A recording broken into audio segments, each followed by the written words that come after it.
صدیقین اولیاء نوی، هغه قاریان او حافظان نوی، هغه شهیدان نوی، هغه انبیاء نوی. ما او تا او دا عام خلق د دوی په دې خېټه باندې دا وجود یې وپړسېږي، د پړسوب نه بعد ورژېږي. د الله تعالی چې کوم عام عادت جاری دی چې هر چا نه روح لاړ شي، بدبویي پیدا کړي، کې بدبویان هم راشي او دا خاورش. خدا د دې دلیل نه دی که یو چا بوی وکړه، یو څوک خاورې شه، نو ګنې دا اوس بدبخته شه. نه، د بدبختۍ علامت نه دی دا د الله عادت په دې جاری دی چې روح چا نه واخلي هغه به بوی کوي، چې روح چا نه واخلي به پړسېږي. پیشو چې مړه شي، سپی چې مړ شي، غوا چې مړه شي، نو ولې د ګناه کړی دا خو مکلف نه دی، دا ولې پړسېږي، دا ولې بوی کوي؟ د الله تعالی عادت په دې جاری دی چې څوک وپړسېدو، چا ویشتی و، نو بدبخته مه وایه ورته،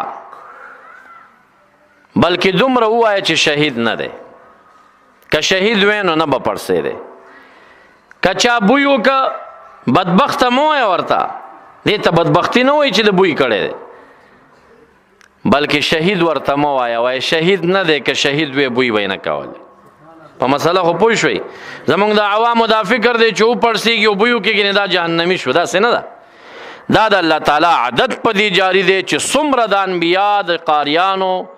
او د شهداو او د صدیقین اولیاو نه اخوا څومره خلق دي، هغوی په قبر کې پړسېږي، هغوی رژېږي، هغوی نه بدبویي هم راځي، هر څه به راځي. رسول الله مبارک فرمایي طعام سره ډېر خیال وکئ. په قبر کې چې اول مرده تنګېږي، د خپل خېټې د بدبویۍ نه تنګېږي. په ده چې کم چینجي لګېږي، دا کم چینجي دي، کم خوا نه راشي. د هر انسان په خېټه کې دا واړه چینجي نه دي کتلي، همدا چینجي راغټ شي، دا خېټه وپړسېږي، دا وشلېږي، هماغه چینجي راپاسي، د پاسه په ده باندې دوباره شروع کړي. دا هر څه خوري کېږي. د دې املا د تیر آخري سر کې عجبت ذنبه،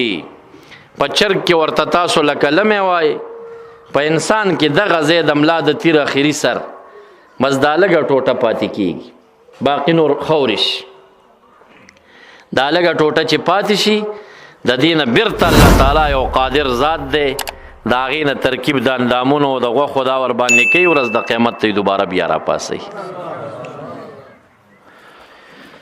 نو حیات د انبیاء علیهم السلام نصوصونه ثابت دی. الانبیاء و احیاء فی قبورهم یصلون، پیغمبران په قبرونو کې ژوندي دي، دوی منځونه کوي. تلاوت هم په قبر کې ثابت دی. بخاری شریف حدیث دی، صحابه کرامو خیمه ووهله، په قبر کې د سورت ملک آواز راخته. رسول الله مبارک فرمایل دا ناجی و منجی صورت دی، د عذاب قبر نه سړی خلاصوي. تلاوت هم دوی هلته کولی شي، منځ هم کولی شي. یو څوک زیارت ته راشي، الله تعالی نه دعا وغواړي، دته علم وشي چې دا صاحب زما مزار ته راغلی، الله نه دعا غواړي، یو مشکل خدای په خېټه کې حرام پراته دي. او حدیث مبارک کې راځي چې یوه نوڼۍ د حرامو چا کړې وي، څلوېښت ورځې مونځ هم نه قبلېږي او څلوېښت ورځې دعا هم نه قبلېږي.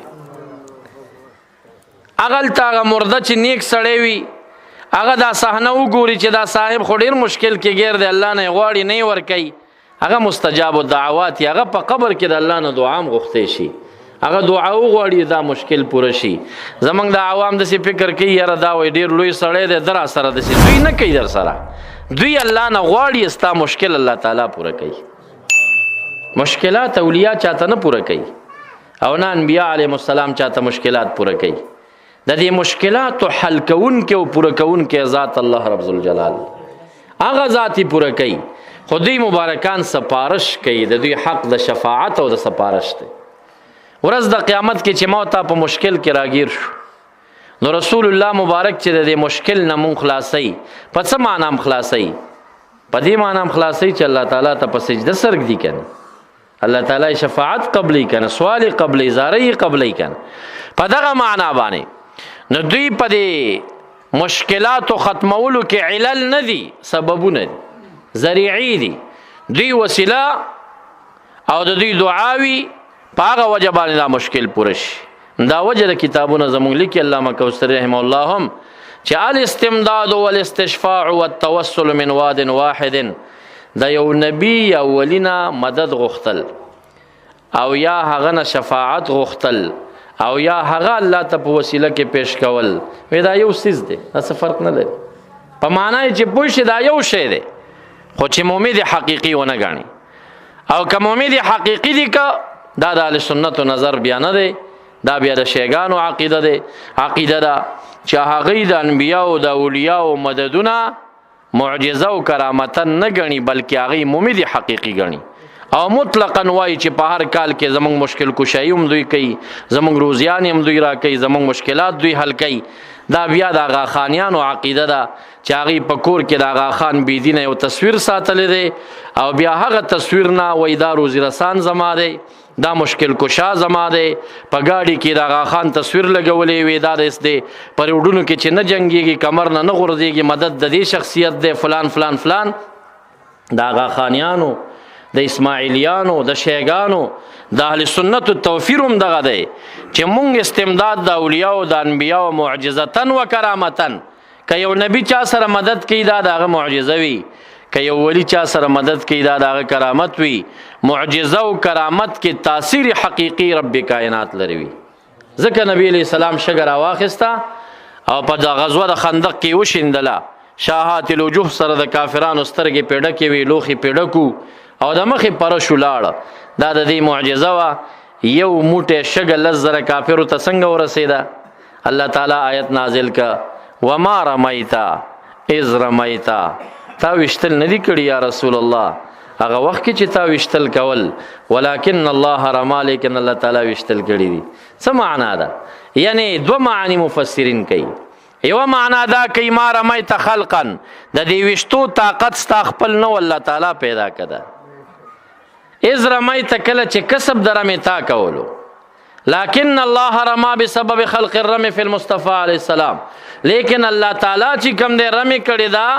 په دې طریقه چې دا رمی او دا طاقت د وشتوی پر رسول الله مبارک کې پیدا کړ. دویمه طریقه د تطبیق پکې مفسرین دا کوي چې ما رمیت حقیقتا اذ رمیت کسبا و سببا ولکن الله رما حقیقتا، دا حقیقت کې وشتل تا نه دی کړي، تا ته نسبت د دې یو مجاز دی، په حقیقت کې نسبت د دې اثر او د اصابت الله تعالی ته کېږي. یعنی یو وشتلو او یو د دې وشتو اثر چې دا شګې د کفارو سترګو ته ورسېدي هغه الله تعالی ورسولی او دا کسب د دې عمل تا وک. نو دا شانتا انبیاء علیهم السلام مددونه، یو مثال به زه درکم چې رسول الله مبارک مدد په کومه معنا باندې کوي، د هغې څه مطلب دی؟ دی دمشق په طرف کې یو کس بندش، علامه یوسف ابن اسماعیل النبهانی رحمه الله شواهد الحق کې دا واقعه ذکر کړي. باچا جیل کې واچو 2 لک درهم یې وغوښتل، دا براکې رات دی ډیر مسکینو، باچا ظالمو چې لار ترې روکه شوه د خلاصي لارې نه وه، نو یو ملګری یا کلیوال حج ته روان دی، دته مخخې ته راغی جیل خانې ته، دی ورته یو چټۍ لیکي وي، دا چټۍ واخله او چې کله د رسول الله مبارک روضې ته لاړې نو دا په دې جنګله کې ور واچوه. چټۍ یوړه، په چټۍ کې دا لیکلي یا رسول الله علیه السلام ما باندې لارې تنګې شوي دي، بادشاه ظالم نیولیم 2 لک درهم غواړي، دا زما وس کې نشته دی او بادشاه ظالم مې تر هغې نه خوشي کوي چې دا پیسې ورنکم. یا رسول الله علیه السلام ستا دربار کې شکایت کوم، فریاد کومه، زه دې مشکل نه الله تعالی ما خلاص کی. دا چټۍ لیکلې ده، حاجي صاحب حج وکړه، مدینې منورې ته لاړه، هلته به شرطه وه، چټۍ ورچولې نه شوه، داسې چلي وکړه چې د جنګله کې داسې کونډه شان وه، دا چټۍ یې وشلوله او په دې کونډه کې را واچوله. کله چې کونډه کې واچوله واپس لاړه، لږ وخت چې دا حاجیانو ټیم ختمېده، میاشت 2 بعد یو کس دی بادشاه راولېږه ده پسې چې راځه بادشاه دې غواړي. کله چې بادشاه ته ورغی، داسې یو ځوان ناست دی د فارس او د ایران نه راغلی تجار دی. بادشاه ورته وایي چې دا ته د چا د خلاصي دپاره راغلی او 2 لک درهم دې ما ته راوړي، دا شخصیت دی دا یا دی؟ هغه ورته نوم اخلي چې زه فلانې یادوم، وی فلانې دی نو نه پیژنې؟ دا ورته وایي پیژنم یې نه باچا صاحب، چې هر څوک دی خو په نوم یې پیژنم دغه نوم راته چټۍ کې لیکل شوی دی که دغه نوم والا دا شخصیت خدا مراد دی او که دا نه بل به وي وی عجیبه د 2 لکه درهم پې ورکوي او ته اوسه پورې پیژنې نه دا څه قصه ده هغه ورته وي بادشاه دی کې ستا کار نشته دی 2 لکه درهم ستا مطالبه ده دا واخله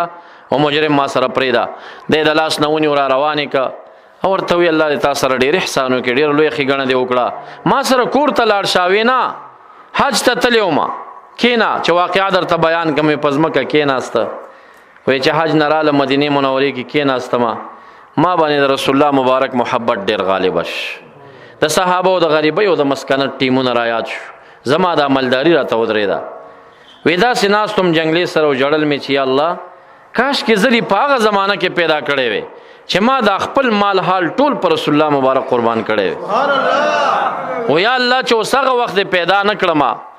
په دې وخت کې دې پیدا کړم او دومره دې مالدار کړم چې ما ته د خپل سرمایې پته نه لګي دومره مالدار یم دې وخت کې که د رسول الله مبارک څه ضرورت او حاجت یو زما په دنیا پوره کېږي نو یا الله ما پوی که چې هغه حاجت زما په دنیا پوره شي وی دې ژړا کې مې سترګې پټې وي ژړل مې یوه چټۍ راله چې ګورم د لمن کې را پرېوت چټۍ مې چې راواخېسته هغې کې لیکل شوي دا شکایت چې یا رسول الله بندي ما 2 لکه روپۍ بادشاه غواړي لاره د خلاصې مې نشته دی شکایت ستاسو دربار کې کومه وی زه پوه شوم چې هر څوک دی رسول الله مبارک دی وخت کې ضرورت دا دی چې ته خامخا وایې چې زما په دنیا د دین یو کار وشي او مبارک خوشحاله شي نو زما ضرورت دا دی چې ورشه دا سړي شکایت ما ته کړی دا خلاص کړی دی جیل زر عالم بادشاه ته مې 2 لکه درهم ورکړه ته مې ترې خلاص کړي او کور ته نه یم تللی واپس روانېږم زم ایران ته ځمه واپس تېنه ایران ته لاړه د انبیا علیهم السلام د مدد دا مثالونه دي خبره پوه شوې دا که سوچو کې الله تعالی دې کې څومره اثر وکړه دا چټۍ دې ځینه د لمن ته چاره وغورځول الله تعالی په قدرت ولوېده خو رسول الله مبارک ذریعه او سبب پکې جوړ شي صحیح ده نو مدد حقیقي الله تعالی کوي انبیاء علیهم السلام ته نسبت د دې او مجاز او سبب وي دقسې مثال وي لکه پسرلی کې بوټي شنه شي خلک کوئی پسرلی گیا شنه کړه دا پسرلی نه شنه کړي دا الله تعالی شنه کړي وي خو پسرلی ورته ذریعه او سبب جوړ شوی وي انبیاء او اولیاء علیهم السلام په مددونو کې ذریعی دي په مددونو کې اسباب دي دوی دې د پاره یو اسباب نسبت مجازي دوی ته کېږي حقیقت کې تاثیر په دې مدد کې به خالق لا یزال توي نو که تاسو څومره د اولیاء او مزاراتو ته ځئ دوی ممد حقیقي مګنئ په مشکلاتو کې بلکې تاسو د عوامو د پاره بهترین نظر دا دی چې د الله تعالی نه مدد غواړئ او دی مبارکان د الله تعالی ته وسیله کې پیش کوي نو دوی ته بس تاسو مشکل هلته ورسیږي دعا به درته وکړي په قبر کې که د صدیقینو نه وي یا د شهیدانو نه وي یا د حافظانو نه وي انبیا علیهم السلام وي زمونږ ټولو فقهاو دا لیکلي چې رسول الله مبارک مزار ته څوک لاړ شي نو دی هغلته نبي علیه السلام د شفاعت مطالبه وکړي او صاحبانو ته دې ودرېږي صاحبانو ته یارانو د رسول الله مبارک ته دې ودرېږي حضرت عمر او حضرت علي سے مبارک ته دې ودرېږي او پاغیزي کې دې مو وایي چې زه تاسو ته راغلی ما لاتوسل بکما الی رسول الله تاسو دواړه رسول الله مبارک ته وسیله ګرځوما د دې مقصد د پاره لیتشفع علی چې رسول الله مبارک زما سفارش د الله درگاه کې وکړي په دغه طریقه باندې مزاراتو ته چې ځئ مالګه پرتی و مسکل الله تعالی مو بیماری ښه کړه یاره دې مالګې سره ښه شوم نو په دې خو موږ تاسو پوهیږو چې ښه کړي الله تعالی یو شفا هغه راکړې دا ذریعه ګرځېدلې ده ذریعي دي دا اسباب دي دوایي مو وخوړه په دې موږ پوهیږو چې الله تعالی موږ ته شفا راکړي خو دوایي ورته ذریعه ګرځېدلي نو دغه شانته د مزاراتو ده نسبت د ډایرک مطالبې دا د خواصو کارونه دي چې سړی بعید وي دغه مزار نه او د مشکل پټیم دته आवाज کوي بعضی مشایخ او بعضی اولیاء او صوفیو کړي دي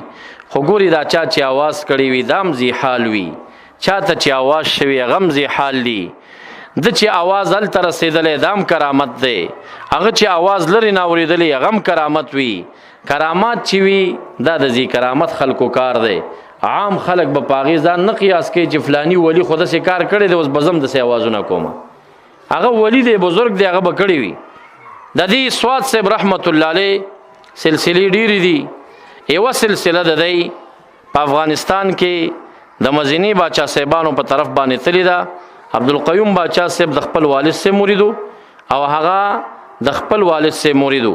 او د د نیکه چې د سواد صاحب رحمت الله علیه خادم خاص او ډیر کلونه خدمت وسره کړو. بل سلسله د اډی صاحب رحمت الله علیه وا د سرکاړو میا صاحب وا د دامان افغانی صاحب وا د مشر دامان باباجي صاحب عبدالرشید باباجي صاحب وا د مولانا عبدالرزاق صاحب. دا سلسله هم سواد صاحب ته رسیدلې ده. بل سلسله د مانکی شریف د مشایخ وا په سلسله باندې بیا جی ګل صاحب تراله بیا شیخ ګل صاحب تراله هغه هم برته سواد صاحب ته جمع کیږي. خلفاو بس په دغه سلسلو باندې دا خوريږي. د مزینی باچا صاحب عبدالقیوم باچا صاحب ما ته په خپل حکایت وکړ سو کال وړاندې وفات شوی دی چې هغه د خپل نیکي لیدلې هم او نیکي د سواد صاحب مرید ډایرک. دا ډیره لنډه سلسله و. وی زمان نیکه دا حکایت کو چې زه د سواد صاحب رحمت الله علیه سره خادم ما تاجر ته مې وبور تواچولي او چې او داسې کوو دا کوزړۍ داسې ونیوه او د دیوال ته راخلاصه کړه. کوزړۍ ټوټه ټوټه شوه. زه ویرېدم لاړو په یخو بو یو دس وکړه او کوزړۍ او کودړي دا ما په کپړه کې راغونډ کړل او تاریخ او دا ټیم مې نوټ. یوه میاشت بعد د انډیا نه د سواد صاحب مرید راغی د لاهور په ځنګلو کې را روانو ځان ته او حکایت باباجي ته وکړه چې ځنګل کې یو زمری را باندې راغی او چې کله دې زمري ما باندې حمله کوله نو ما آواز وکړه سواد صاحب رحمت الله علیه ته او یو کوزړۍ راله زمری په باندې ولګېده. زمری مړ شه زه روغ رمټ را پاسې رالم. دا کوزړۍ کودړي هغه هم را جمع کړي په کپړه کې غوټه کړي دا مام را جمع کړي. اوس عقل خدا نه مني ولې کرامت وي داسې کار چې عقل کار نه کوي. یو کوزړۍ نه دوه جوړې شوې هغه سره هم په کودړي پراته دي ما سره هم پراته دي. زمری هم پې لګېدلی دی. د سوات نه په لاهور کې زمری څنګه ولګېد دغه حساب وي لکه مخکې چې تاسو ته په معجزه کې ما وي چې مبارک شګې ویشتلې وي کافرانو سترګو ته رسېدلې وي. الله تعالی اثر وي او قدرت وي په دې کې که نه. ته چې په دې دنیا کې دا اوس ته ګورې په ظاهري حساب سره چې په افغانستان کې کروز میزایل لګېږي او کشتۍ د کراچۍ په بحر کې ولاړه ده انکار ته کولی شي په ټي وي کې ښکاره ده ته ښکاري که نه ښکاري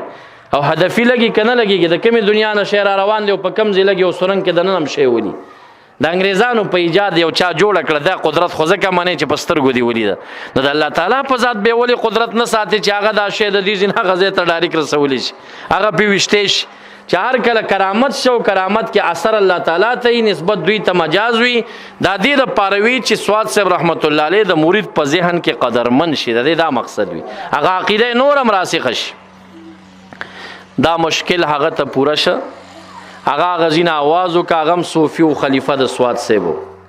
دی مبارک یو کامل شخصو کرامتن دا خبره صادره شو. اوس یو بل سړی وای چې یاره دا قصه ما مولانا صاحب نه واورېده اوس زه چې ځنګل کې مشکل کې گیر شم نو زه به د الله تعالی ته چغه نه وایم زه به یم سواد صاحب ته وایم 500 چغې ووایه تا ته کوزړۍ نه راځي. سوچ بکې خبرې ته دا ما واقعه د کرامت وه. کرامت مستمر نه چې هر څوک داسې کوي نو همداسې کار به ورسره کېږي. یعنی الله تعالی قادر دی چې د مبارکو په لاسونو داسې کرامت صادرولی شي. دا چې اوس دایمي صادرېږي دا یا د مشکل په ټیم به موږ بل چاته چغه نه وو یوازې سواد صاحب ته به وهو نو دا غلط سوچونه دي غلط فکرونه دي. زما استاد دپاره هغه ذات شته د مشکل په ټیم چې هغه همیشه زموږ اورېدونکی دی هغه همیشه مختار کل دی هغه د پاسه څوک نشته چې د یو کار نه منع کړي هغه همیشه زموږ مدد کړی دی او کولی شي زموږ به د مشکل په ټیم آواز هغه ذات ته وي. صاحب حال صوفي کمال مستغرق په فنا د شیخ کې که داسې مشکل کې گیر شي او هغه خپل شیخ ته داسې آواز وکړي او شیخ ورسره مدد وکړي نو حقیقت نه به انکار نه کوئ ځکه چې دا یو کرامت بیا هم کیدی شي بیا هم امکان لري چې داسې کرامات د نور اولیاو نه صادر شي. خو ما مقصد دا دی چې بعضې وخت کې بعضې نداعات خواصو عبادو کړي دي چې ته کرامت ویل کېږي دا چا چې آواز کړی رسولی دا د کرامت دی. ګوري دا کم مرید چې آواز کړی دا د کراماتو نه خالی نه دی. تاسو چې په موبایل باندې آواز د بل ځای نه اورئ نو کم موبایل باندې چې د آواز واورئ نو خو یوازې ستا د موبایل کمال خو نه دی که نه چې دا کینچ کړی دی آواز خو د هغه د موبایل هم کمال دی چې د آواز یې تا ته راپاس کړی که نه. نو دا کم یو مرید چې چغه والي هغه هم ولی دی چې هغه د آواز څنګه ورسو سواد ته او سواد صاحب رحمت الله علیه بزرګو چې دا بعید نه آواز یې څنګه واورېد داسې مسله ده خو د دایم د پاره د مشکلاتو په ټیم کې به زمونږ استاسو آواز رب کائنات ته وي هغه سمیع دی هغه قدیر دی پارس قادر دی حقیقی مومد زمونږ دی د کراماتو د معجزې به انکار نه کوئ کم حالات چې مشایخ درته بیانې دي کې به شک نه کوئ ولې که شک دی وکړه نه تا په کرامت کې ظاهرا شک کړی دی او د الله په قدرت کې په حقیقت کې شک کړی دی دا خو د الله په قدرت دا کار شوی دا خو بیا ته د الله تعالی په قدرتونو کې شک کې نو په دې وجه باندې منکر د کرامت او د معجزې دا منکر د آیات الله د تفسیر ساوی لیکي دا د الله د آیاتونو د دلایل د قدرت نه منکر دی او دا د مومن بهینه د ایمانیاتونه الفرق بین الفرق ذکر کړی دي چې په ایمانیات او په عقایدو کې دا خبره ده چې موږ به د اولیاء او کرامت منو هم قبل الوفات هم بعد الوفات کرامت په وفات سره نه سلبیږي بلکې د وفات نه بعد د دوی کرامات په زیادت باندې شي دا الله زیاتیږي نه ګوري تاسو مردا چې صالح دا قبر ورته پراخ شي دا پراخي خپل یو کرامت ده نه ګوري چې دا روح د الله تعالی حضور ته ورسیږي پس د مرګه ته خو په ژوند باندې تلاړ شه اسمانونو ته څنګه خېږي دا روح دا فرشتي څنګه وړي دا روحي او کرامت دی د لپاره چې فرشتو په ذریعہ باندې دا وړل کېږي قبر ورته پراخیږي اغل ته حیات په د باندې راځي دا ټول د لپاره کرامات دی او بعد الوفات کرامات دي سو کلمات می عرض کړل د مرګ متعلق چې د خاص انبیاء او حیات برزخی هغه به ضرور منئ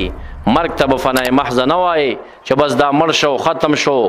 یا د دنیا سره ګینې څه خبرېږي نه یا څه تعلقات دوی سره نشته دی داسې نه ده بلکې هغې دپاره الله تعالی خاصو عبارو ته یو زندګي مقرر کړې ده سما د موتا هم فی نفس الامر کې ثابته ده او هغې ته بعضې علوم په د دنیا په حالاتو باندې هغه هم ورکړی کېږي او دې متعلقه د استمداد په موضوع باندې څو کلمات مې هم مخکې ذکر کړل درود شریف په شوق سره ولولئ اللهم صل علی سیدنا ومولانا محمد وآله وبارك وسلم وصل عليه رب اشرح لي صدري ويسر لي أمري واحلل عقدة من لساني يفقه قولي ربنا زدنا علما نافعا سبحانك لا علم لنا إلا ما علمتنا إنك أنت العليم الحكيم کم کلمات چې ما عرض کړل سهو خطای شوي الله دې عفو راته وکړي دې سره دې الله تعالی زموږ استاد عقیده او عمل برابر راولي دا کم صاحب چې د محفل کې اخلاص کړي نور معاونین لري الله تعالی دې په دواړه جهان باندې خوشاله کړي دا محفل د برکات او ډک دی د رحمتونو مجمع ده څه دعاګانې چې چا غوښتې دي موږ او تاسې غواړو الله تعالی دې ټول رانه قبول وګرځوي اللهم صل علی سیدنا و مولانا محمد و آله وبارک